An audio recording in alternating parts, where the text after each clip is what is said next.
Hi, everyone. Welcome to Motivating with More Than Money. Erica Gellerman is with us today, and I'm so excited to have her. We actually were going to have her on the podcast, and, we changed up a lot of what we're doing, and I knew I still had to introduce her to you guys and to make sure this message reached you. So we're talking about that all week in this group, plus you have this video to keep referring to and to keep making sure that you're following along, you're taking these points home, and that you feel like you have a really solid foundation for motivating both yourself and your team with more than money. Erica, we're so happy to have you. Thank you for being here. Awesome. Thank you so much for having me. I'm excited about this today. So let me just tell everybody a little bit about you. Okay. Erica is well, first of all, she's just awesome and amazing. Like the first time I talked to her, I was like, you're so cool. But likewise. Besides I felt like that, I knew you. yeah, we were just like hit it off right from the start. She is also a consultant and advisor and just a partner for women who run small businesses but want to lead them in a big way.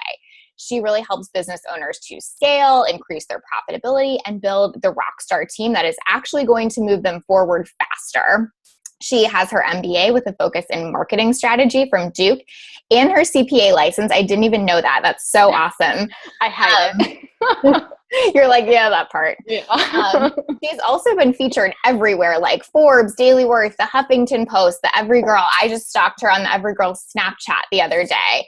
And you can hear her advice every Monday morning with a business video that she publishes weekly called the Monday Morning Wake Up Call. She also lives in London, which is super cool. And I ask her about all the Brexit and London happenings all the time. She fills me in.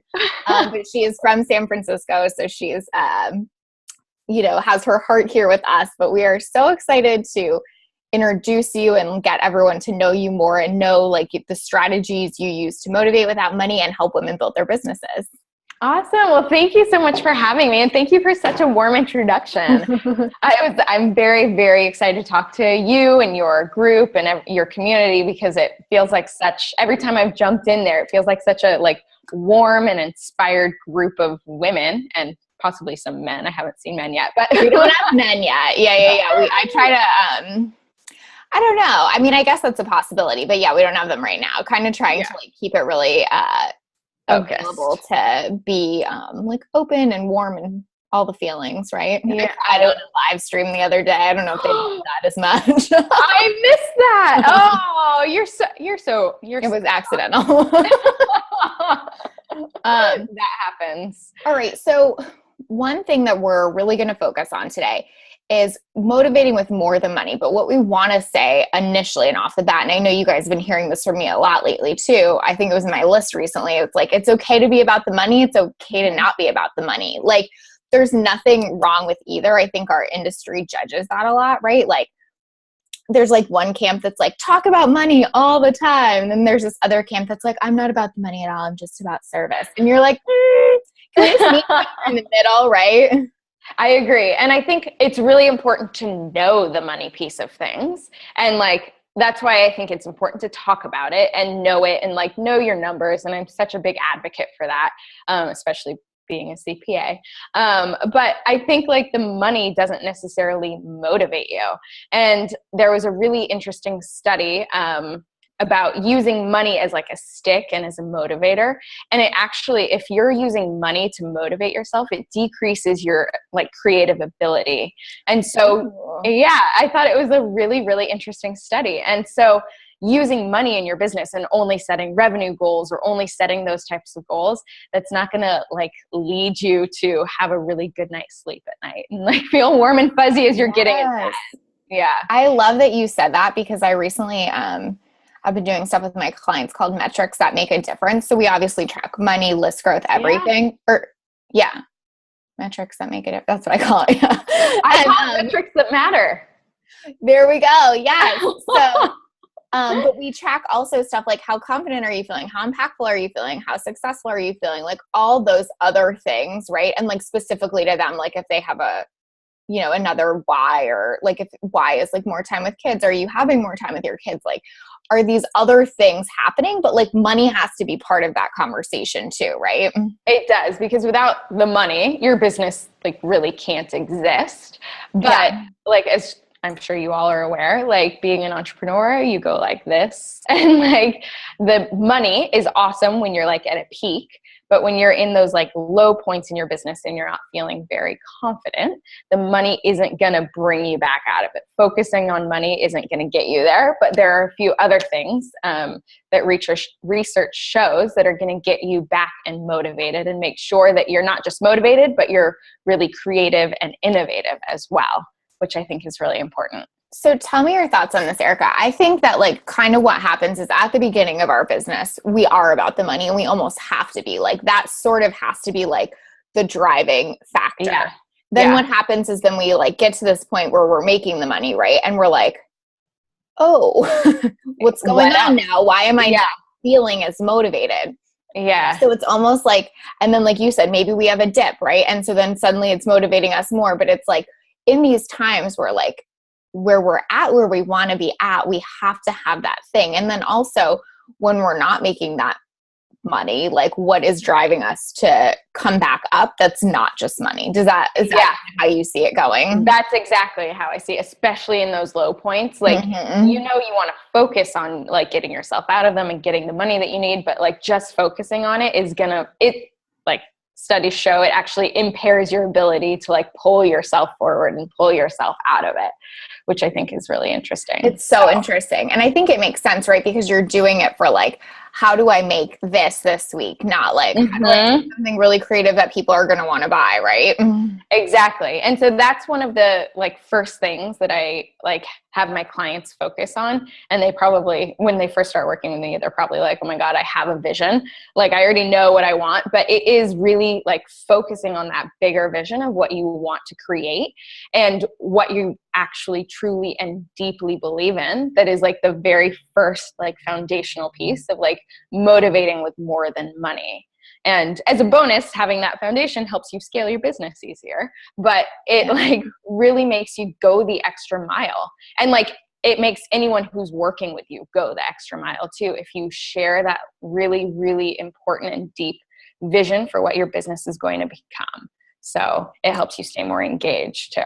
I totally identify with this because I personally am pretty open about the fact that I had a hard time building a team. In my business, I went through, God, it sounds bad to say it like that, but I had some different VAs along the way.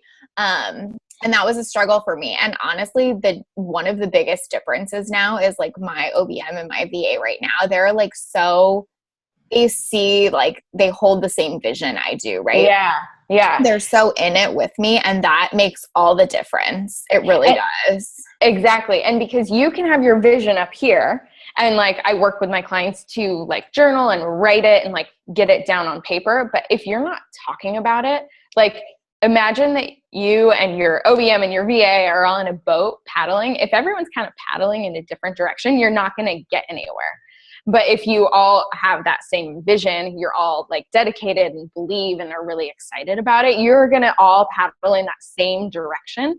And even when the waters get a little choppy, you're going to figure out how to navigate around it as a team rather than as individual people. So I think it's really important to share.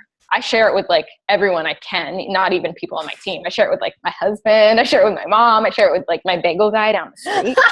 You're like, hey, that chocolate chip bagel is awesome, but I got to tell you something. Let me tell you about my business vision. No, that's good though. And it's also like you're speaking it to life, right? Oh, that's true. Yes. I hadn't even thought of it, but it's true. The more you say it, the more you believe it, the more it comes true. Like it all like gets you out of, I'm all about getting out of your head so that you can kind of like get out of your own way, you know? So like speaking it helps you do that. Definitely.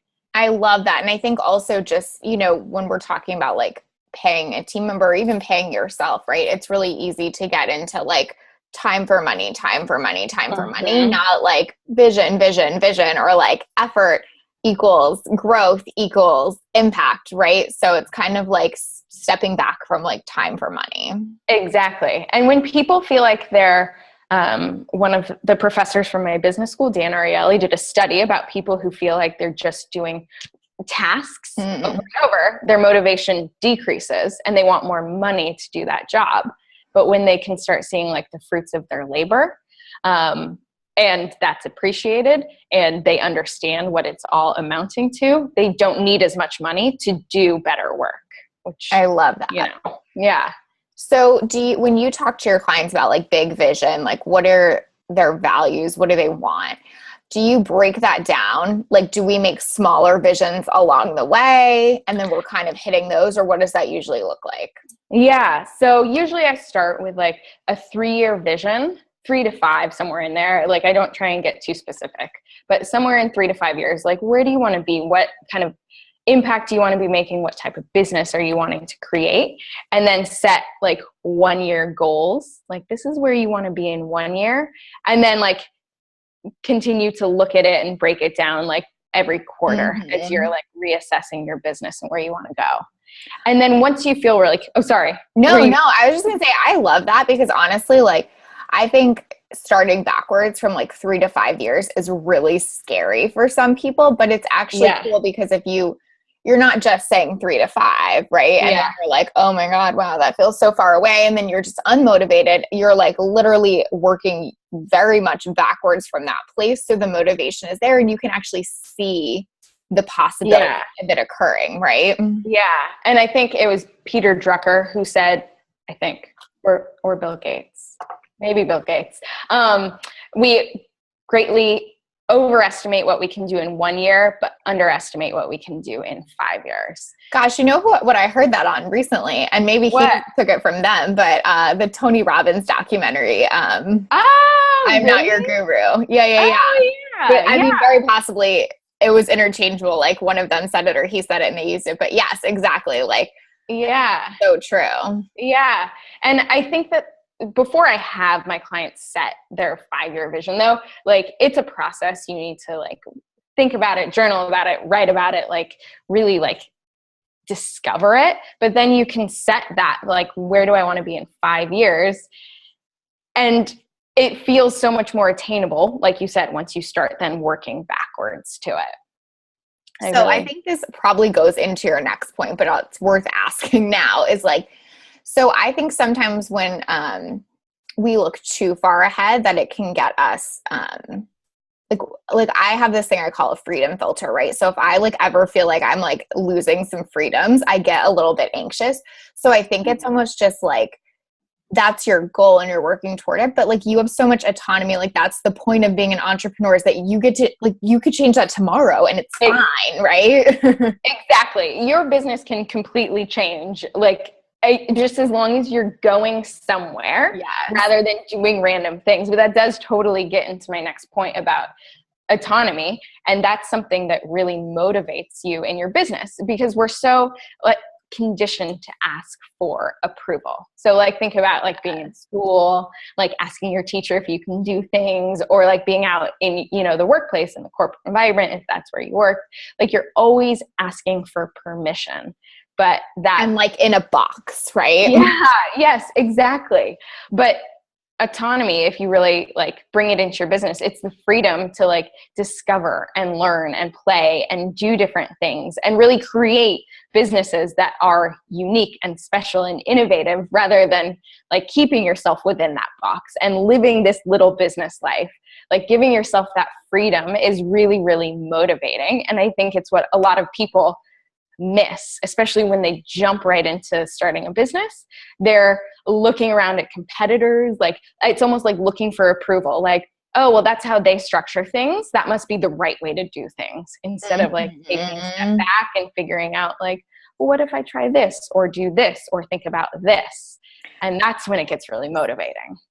Are you familiar with like the blue ocean strategy? Yes. So that's like totally it, right? Is like create your own blue ocean. Don't be over here in this red ocean where everybody's like fighting for the same client or the same client that utilizes them in the same way. Like create your own blue ocean, right? Yeah. Yeah. Like my favorite example is Southwest Airlines that created their blue ocean, like when all other air carriers were like not doing that well and really competing and like there was blood in the water. They came out and they're like, we're going to serve a different market of these people who would probably drive, you know, to these short places, but we're going to create this totally different way of doing business.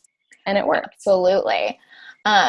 Even like I did a lit up partnership recently where you and I had briefly talked about this, but kind of where I like took on a clients and they're just paying me 15% of the revenue they generate, right? And it's like so many people ended up being interested in that. And it was simply because it was just a new way to access services, right? As opposed to, but what everything says out there is like, build your signature package, price it as high as you can, et cetera, et cetera. And you're like, if I'm not doing that, I must be doing it wrong, right? Yeah, exactly. So it's, giving yourself that freedom to come up with that new solution and the new way to offer services or the new type of products that you're going to bring out that like really, really will motivate you. So if I'm sitting here, I'm brand new, I'm like thinking, well, I just need to make money. Yeah. So doesn't it make more sense for me to just do what other people have shown works? Like, what is your take on that? My take on that is, well, no, because the way other people are doing it, you don't know if they're making money. First of all, you never know behind the curtain of what someone else is doing. Hey. And also if you're just doing what someone else is doing, who cares? Like really, who cares?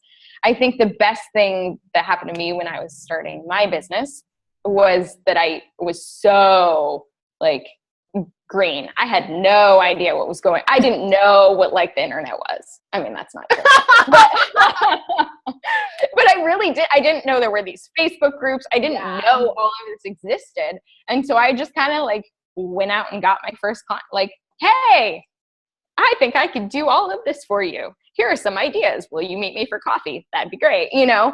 And like, that's what got it going. But if I had looked to other people, I think I would have been like, oh my God, wait, hold on. I need to have a package and then I need to price it right. And then I need to have a website because that's important, you know? I was like, I have no website. I have nothing. Like, okay. So I want everybody that's listening to take this so seriously and pay attention to this one point, because seriously, that is how Erica got her first client. Like, she's not being sarcastic. She literally emailed them and was like, here's what I could help you do. Didn't even know them, had just seen them in like different settings and said like, this is, so guess what she did? She just sold herself, right? We've been talking so much lately about how, you know, you have to be sold on yourself first, and then you actually have to be willing to sell yourself, right? So I think that's so key, is that you were motivated by just getting your business going, by this big vision, by things other than money. So you were like, what have I got to lose? Right? It was so bulky, but so good. Like, you were just like, I'm going to make this happen. Right? Yeah. And I think it was the bigger vision that made me like look for different options, because I when I was sitting there, I was like, oh, I just want to figure out how to make this person's business better. Like, because if small businesses perform better, the economy performs better, like people's lives are better, you know, I just like saw this chain reaction. I was like, oh, if I could help this one person. And then it just kind of kept going. And it's because I had that like bigger vision. But it is scary to put yourself out there. But once you believe in that, it makes it a lot easier. Yeah, because you weren't like emailing her like, I'm so attached to you saying yes because I want to hit a 10K month. You were just like, we'll see what happens. I have this really big vision. If you want to come along with me, I'd really love that. Right? Yeah. And I think also people discredit or don't talk enough about like really being thoughtful. Like, these are people that you're approaching. They're not just clients or customers. They're human beings who like have needs too. And so I just thought about what these people really were struggling with, what they needed, what I could help them with, and came at it from a really authentic place. And I think that translates, right? So if you're emailing, even if you said the exact same words, right? Yeah. You were like, ooh, I'm going to get them to whatever, like buy my huge signature package. That comes across totally different in the energy and the way that it's received. So I think that it's always about like tying back to that big vision, tying back to like your autonomy to create what you want to create and then pitch that to other people, right? Yeah, exactly. Yeah. Just give yourself that freedom to like learn and play and discover. And even once you've started your business, because it gets really hard to hang on to that as you start. I know as I started becoming aware of other people out there, I was like, oh, well, maybe I should do that. Oh, maybe I should do that. But like, I really subscribe to Google's 20% time. Like, are you familiar with that? Like, yes. We'll tell everyone. Yeah. So giving 20% of your time each week to working on just something that doesn't even relate to what your current business is now. So I use that 20% time to like, I've come up with some really silly things, but it doesn't matter because I wanted to make my own stapler for a while because I was so frustrated with my current stapler. Like oh my God, we're like the same person. I came up with like a finger cloth for your teeth. And I thought it was like, long story. I thought it was like the most thing ever. They have it. Yeah. For red wine. Oh, okay, good. Yeah. So it is genius. It is. Well, long story. I gave myself a cavity and I like was like testing it and was like not using it as an add-on, but like I thought it would replace the toothbrush. But anyway, point being, I love the idea. It's about like being innovative, trying new things, testing those new ideas, even if you give yourself a cavity, right? But like being really like inventive and having fun with the process. Yeah, even if you don't see how it relates to your business, like at the time, like just taking that time, 20% of your like week to just kind of play around, it definitely leaves you a lot more inspired. And I have so much fun when I get to my Fridays because I do it on Friday. And that's and like, do you feel like you translate those usually, or is it more just about like being like, so when you were doing the stapler thing, were you like actually getting ideas for your current business, or was it more just like being in that creative space? The stapler was a weird one-off where I was like having a really bad day stapling thing. I was like looking weird. I was like hating everything on my desk. I wanted it all to go away, and I was going to create my own line of desk products, basically. Yeah, I know. But sometimes it ends up relating to my business. Like I do these like business plan books for my clients once we're done working together. It's like basically like a bound book of like how they can move, like the foundation we've created, and then like giving them space to move forward. And that came from one of my like creativity days. So yeah, sometimes it does relate. Sometimes it doesn't. Sometimes it's a stapler that will never go anywhere. But. And so for someone that's like, okay, cool, Erica, that must be really fun. I don't have time for that. What would you say? It's amazing once you bring in structure into your business, how much time is freed up. So I totally understand the being like the overwhelmed, like too much stuff on your plate. And I'm not saying I spend 20% every week. Sometimes it's only 10% of my time. Sometimes I only get a half day in of this creativity, but once I decided I wanted to do this, I really focused on bringing in structure and processes and like making sure that everything I was working on related to a specific goal. Because a lot of times we spend our time spinning our wheels, working on things that don't necessarily move us forward. So it was getting rid of all of those things first. And then it was creating that space to like really just play and invent. And it's so important. I feel like it's that time that you can't afford to not create for yourself, because otherwise you're going to burn out so fast in your business. Also, I would say that I think it probably helps you tap more into your creativity more readily, right? So then when you go to sit down to create content or something else in your business, you're so much more able to like tap into that, because it's like now become habitual, as opposed to like, I didn't even realize that, but right? As soon as you said that, that's true. If I haven't been creative, if I've like skipped a week, or I've had like just really, things have blown up and I haven't been able to do it, that next week I write all my content on Mondays. So that next Monday is like, it's not good. But I didn't realize it was because of that. Yeah. That's a really so it's sort of like a time saver in a different way, right? But it's just, it is. And I totally agree. It's like, if you're focusing on the right things, you get more time and you have better habits to focus on like these extra things that actually support your business, right?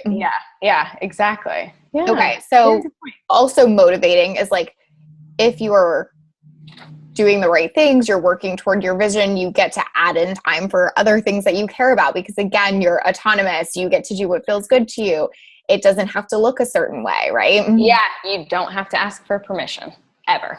Awesome. Okay, what is the next step? The next thing is to acknowledge your abilities. Oh, I like that. So yeah. So again, this goes back to us, like, in the same way that we are conditioned to ask for permission to do things, and we need to learn how to give ourselves permission. We also need to, not look for positive reinforcement outside of us, and we do that when think about when you're in school, think about when you're, in a corporate job, like you look for that positive reinforcement from your grades, from your, annual review.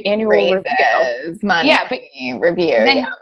Then you're working for yourself and you don't have that anymore. And so it's really, really important to take that time to acknowledge your abilities, to continue to motivate yourself to do better, and to continue doing this big work that you're doing. And so I think that's super, super, super important. That's probably, I think there's a lot to be said about being confident in what you do. And it's hard to be confident if you're not acknowledging like the great work that you're doing every day. Yes, this is so good. I have my clients do their own performance reviews. Like, you do. And I love that. Had one client recently, she's brilliant, amazing. She would not give herself a 5 in any category. And I was like, no, like I'm so glad that we did this, right? Because the whole point is being able to acknowledge that you're amazing, and you don't have to be perfect in everything. You don't need 5s across the board, right? But there's a 5 in there. Yeah. You need to acknowledge it or your clients aren't going to see that, right? Yeah, exactly. Because you can't look for that confidence in someone else, because if you are looking to your clients to provide you with that confidence, it's like a recipe for disaster, which I think is a hard lesson to learn at the beginning, because that's kind of where I started. Was I rode the emotional waves of my clients, and it affected how much I believed in my ability to do good work. And now I'm super excited for my clients, and I help them work really hard to get out of holes, but that doesn't affect how I view myself, which I think is a really important distinction. I love this. We're talking, well, it's this week when we're recording, but it will have been last week when everyone's watching this. But we were talking last week about being able to share like results in your business and, put that in your content, your copy, all of that. And one of the reasons like a lot of people don't is because they feel like if they overshare on results that they're going to have all this pressure, right? And like, then it's going to be that emotional roller coaster. So if their clients are getting them, it's good. They feel good. If like they're not getting that result, it's like terrible. They feel terrible.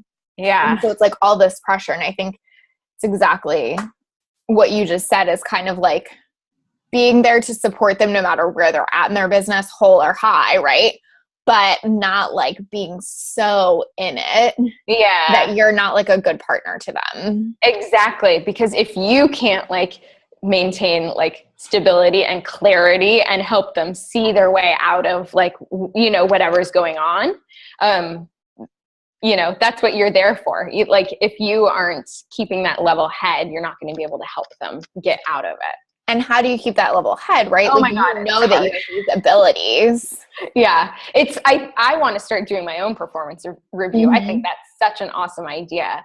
I personally just usually once a month when I'm reviewing my month, I like take assessment of like what I've learned, what I think I did really well. And then what I guess it is kind of like a performance review. Yeah. I'm going to make it formal, and I'm going to start giving myself a rating. Yeah. Cause I like that. But it's hard though, like to try and maintain that confidence. And I feel like it's something that you have to really, really work on like every single day in your business until it becomes second nature, that you just really like acknowledge that you are really, really ridiculously good at what you do.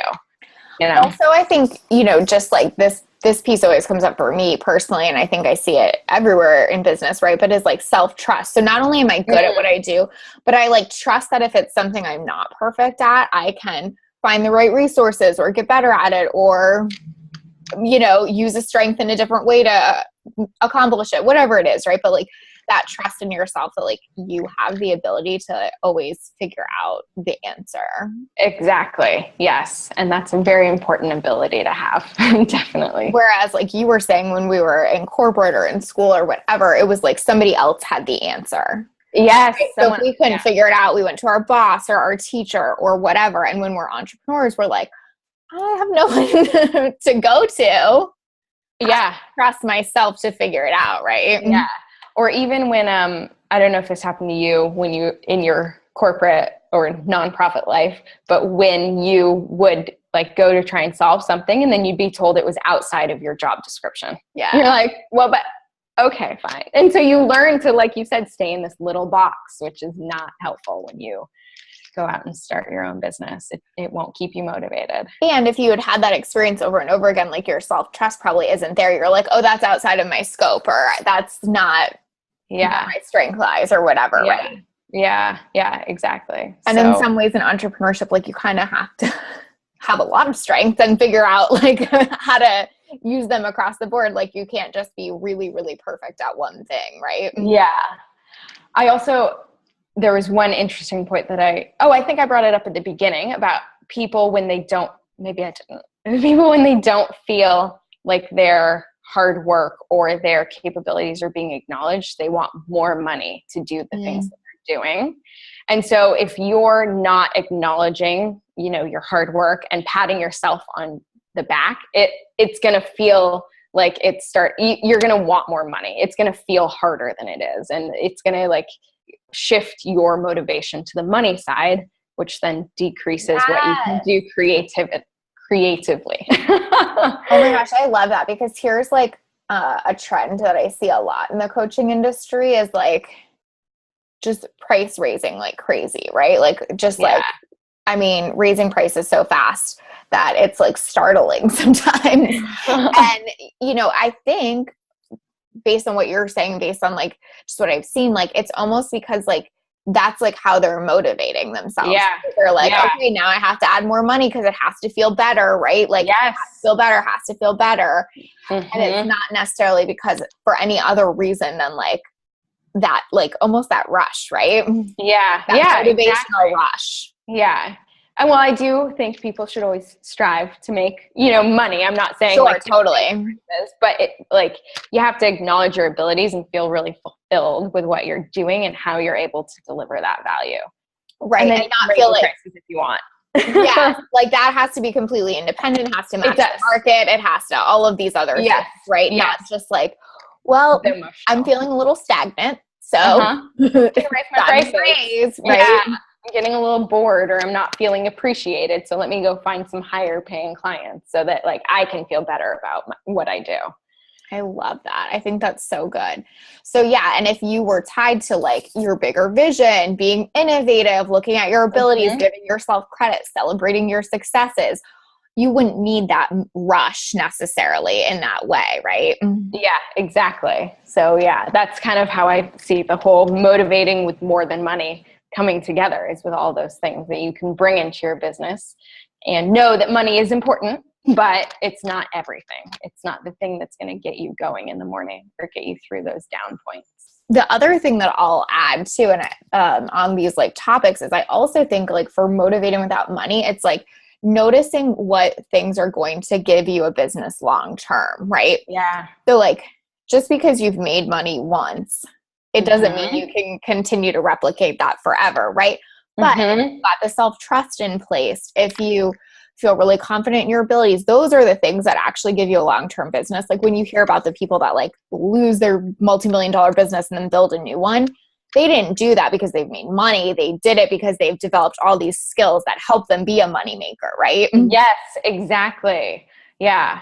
That reminds me, I worked at Procter & Gamble, and they used to always say, take away our billion-dollar brands, take away everything you have, but leave us with our people, because we've given our people the skills, we've given our people like the ability to go out there and be innovative and like find new things and, be leaders in the market. We can rebuild our company. It's fine. And I was always like, oh, that's a really nice thing for a big company. That like kind of gave me goosebumps a little bit. That's really good. Yeah. Yeah. But I think it's along those same lines, is like, their skills more than just the money, more than just like the $1 billion like brands they had. It was like the skills and like, you know, the trust in their employees to like build a company. So. Right. Definitely. Like if my business, like, you know, tanked tomorrow, right? Like I would still want my team and we would build something else. Right. Yeah. Yeah, exactly. I think that's really true, is like being motivated so that you're gaining skills that don't just apply to you making money this month, but like growing over time, like developing that self-trust and using it to always be entrepreneurial in whatever way, right?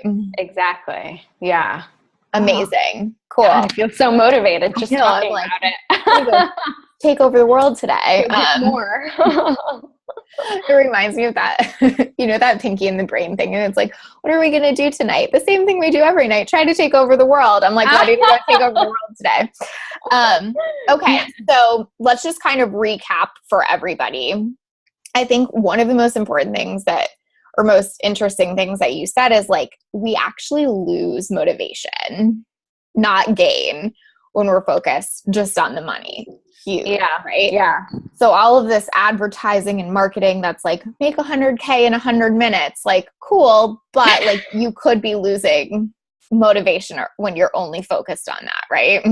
Make 100K in 100 minutes. I haven't seen that, but oh my God, that's crazy. Okay, I might have taken that one a little far, but I mean, yes. No, like almost that's where we're moving, right? Yeah, that's make 100K in 100 seconds, please. Erica and I are actually going to start a group program. It's coming out next week. Yeah, we're launching a course. That sounds great. So, yes, but exactly. You're exactly right on that. Have a big vision. Mm-hmm. Have a really big vision, because that's what's going to take you through those, you know, ups and downs, and get your team on board and get them like all moving together. It's going to motivate way more than money. Yeah. And then also these apply to both, right? Like team you, both of these are applicable, like autonomy for you, autonomy for your team, right? Exactly. All of this is applicable to you and your team. So if you have a team, giving them the autonomy, like not managing every single thing that they do, don't be a micromanager, but then giving yourself that freedom to like discover, learn, play, take that time, because as you pointed out, it's actually going to save you time in the long run. You know, because you're going to be more creative. You're going to be able to get in and write that blog post that I need to write today, you know. Looking at you. Yes, exactly. I did not take my time last week. I didn't take enough of it, so it's hard today.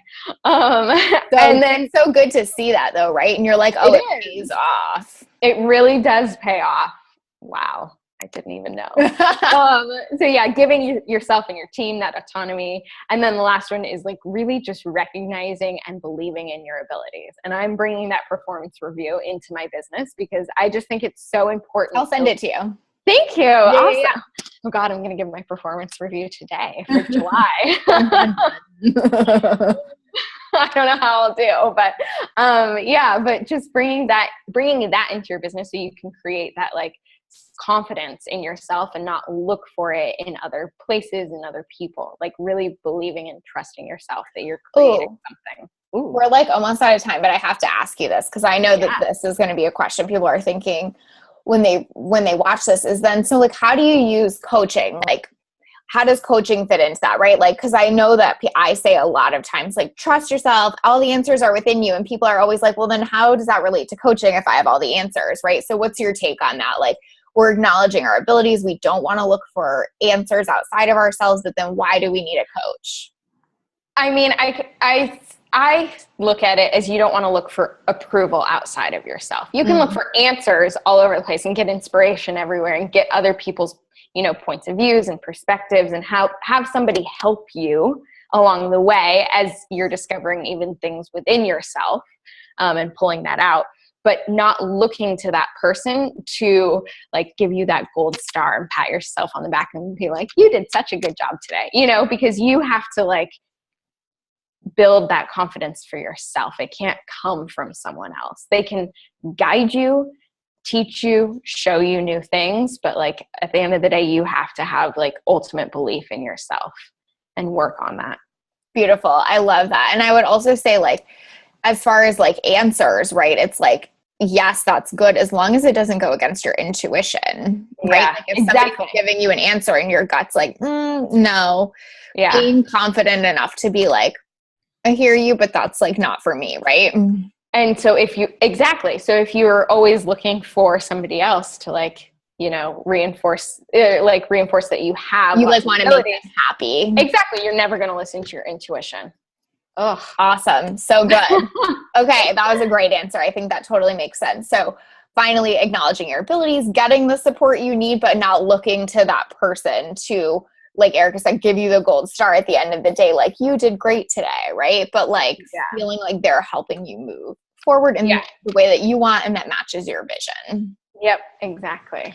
Cool. All right, Erica, tell everybody where they can find you, how they can get in touch with you. Sure. Yes. You can find me on my website at ericagellerman.com. And I send out a video every Monday morning with a little piece of advice to get your Monday started off right. So I hope to see you next Monday morning. Awesome. Okay, so ericagellerman.com, that's where you can sign up for the video series, Monday Business Tips, right?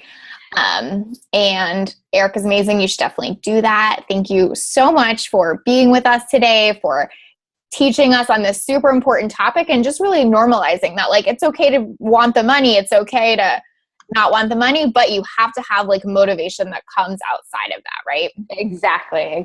Well, thank you so much for having me on here. And I'm so excited. You've built such an awesome group of people. So I'm so excited I was able to share a little something with them. Cool. Thank you so much, Erica. And hope you all enjoyed this. Comment and tell us like what you think, what questions you have, what support you need around this, and let us know how we can help. Perfect. Yay. Can't wait. Bye.